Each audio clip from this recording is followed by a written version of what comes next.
Hello and welcome to another Boroshin's Retrospectives, today covering Tekken 2 for the PlayStation 1. Thought I'd make this because Tekken 7 is coming out, and I'm particularly excited for it, so I thought I'd cover my favourite Tekken game. Tekken 2 first came out in 1995 on arcade hardware across the world, although obviously the release dates were a bit scattered about, and then came out in 1996 on PS1, which is probably where most people played it, after the incredibly successful 1995 release of Tekken 1, which was the first game on PS1 to ship 1 million units, so it was pretty damn successful. So Namco instantly was like, let's get a sequel out there. Tekken 2 follows the events of Tekken 1, after Kazuya chucked Heihachi off a cliff, the cliff that Heihachi chucked Kazuya off of when he was younger. So now Heihachi has climbed back up, and he's got to fight through the King of Iron Fist tournament to chuck Kazuya into a volcano, because that's basically what the Heihachi's, the Mishima family does, is they chuck people off of high places, namely their family. Yeah, it follows the events of Tekken 1. It features pretty much, I'm just thinking, I believe pretty much the entire cast of Tekken 1 returns. It features a lot of characters, tons of unlockable characters. You have every character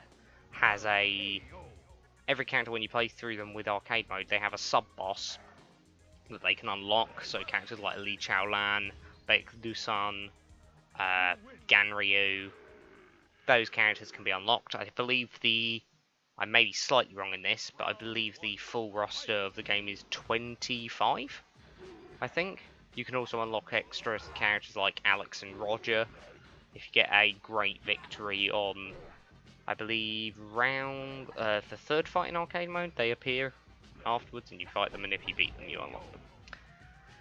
Now, what did Tekken 2 do better than Tekken 1? There's a lot. Well, one, firstly, while the visuals may look a bit bad today, and also I'm playing this on emulator, so there is a bit of graphical bugs. I'm noticing this because obviously I've played it on PS1 when I was younger, so there's a bit of like weird overlapping going on that doesn't actually happen on the PS1 version. But I don't have anything I don't have any hardware in which to capture a PlayStation 1, so I'm going to play it on an emulator where I can capture it. But yeah, while it may not look that good today, the graphics are greatly improved. If you go look at some Tekken 1 gameplay, characters look far more blocky than they do in this. Characters are a lot more detailed than they were, and particularly when you compare this sort of returning cast like King and Paul, they look a lot better. The actual gameplay, how sort of fluid it feels, was massively improved in Tekken 2. If you, I went back and played Tekken 1 as well, because I was originally thinking of covering Tekken 1 instead, as it's the first game, but I couldn't get it to fully work with the emulator. While it was playing, there was no background music, which I think the music's quite important in Tekken, because I think it's one of the best things about Tekken. Some of the music's really good. But yeah, the gameplay feels a lot more fluid. Buttons feel more responsive, comes out. Everything just, I don't know how exactly to describe it, but when you press something, the thing that you want happens, and it doesn't feel like there's a massive delay. Sometimes things are, I don't know why, but things don't work quite like they should.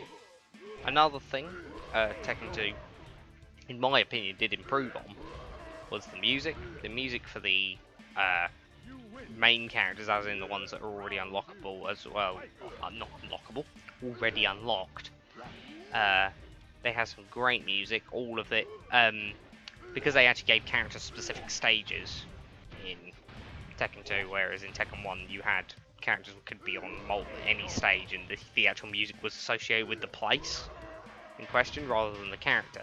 So for instance, a great example is, as you saw, Jack's 2 stage has a lot of mechanical noises and stuff like that in it. Obviously suits the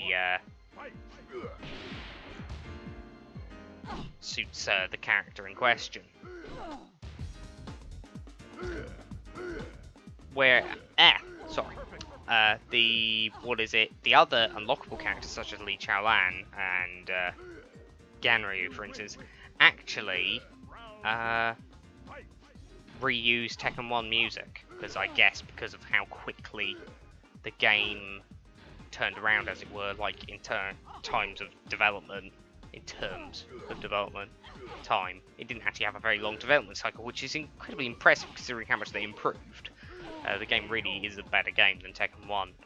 I guess they just didn't have enough time to create music for all of those additional characters, considering there are a lot of extra characters. Another thing that the game really does well, like incredibly well, and as you can see here, is all of the features that you would now consider vital in a fighting game are in this game. Like, back then, fighting games traditionally had like an arcade mode, that's about it really. This game has a command list in the game. Back then, basically no fighting games did that. The only other fighting game that I can think of that came around about 96 is Street Fighter EX Plus Alpha, that had a command list in it. And that wasn't made by Capcom, that was made by Arica. So it's interesting because they just improved it greatly. That wasn't in Tekken 1, and it just meant that, oh, you can see all of the attacks that your character can do, which is good for people when they want to beat up their friends a bit. You want to actually know what you're sort of doing, so you can learn some different attacks and different combos to use. The game also features lots of modes, whereas Tekken 1 didn't. So it has survival, time attack, practice mode actually. In fact, practice mode wasn't in Tekken 1 either. And the practice mode, which I will show you now, is actually incredibly good.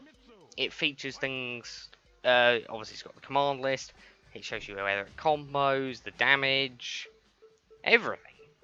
It allows you to have counter attacks. It shows you the 10 hit combos, which you'll see me do. Because I thought, why not? Let's try. Still, they are quite strict though, those 10 hit combos. You really do have to rattle the inputs in. But yeah, the game, considering it's 1996, the sort of amount of features put in for the end user is kind of amazing, really. Which obviously shaped kind of games that came after it. Games like Street Fighter Alpha 3, Street Fighter 3 Third Strike, their console versions have decent training modes. I wonder why, because this game, along with a few others, shaped the fact that a fighting game needs a training mode. A good one, like a decent training mode where you can practice your moves and your combos and things like that. Because it's necessary if you want to actually get decent at it, you need some way of practicing this stuff. So it had a huge impact. Also, this game is basically, a lot of the mechanics, a lot of how it feels somewhat similar to what future Tekken games would be like. So it has the building blocks there. Anyway, I hope you've enjoyed this retrospective look at Tekken 2. I've enjoyed it. I'm looking forward to Tekken 7. Hope you are. If there's any games you want me to cover in the future, I'd gladly do that. And I guess I'll see you next time. Maybe I'll upload some Tekken 7 footage of me getting bodied. I wouldn't be surprised if that happened. But yeah, I'll see you next time for the next retrospective, whatever fighting game that may be.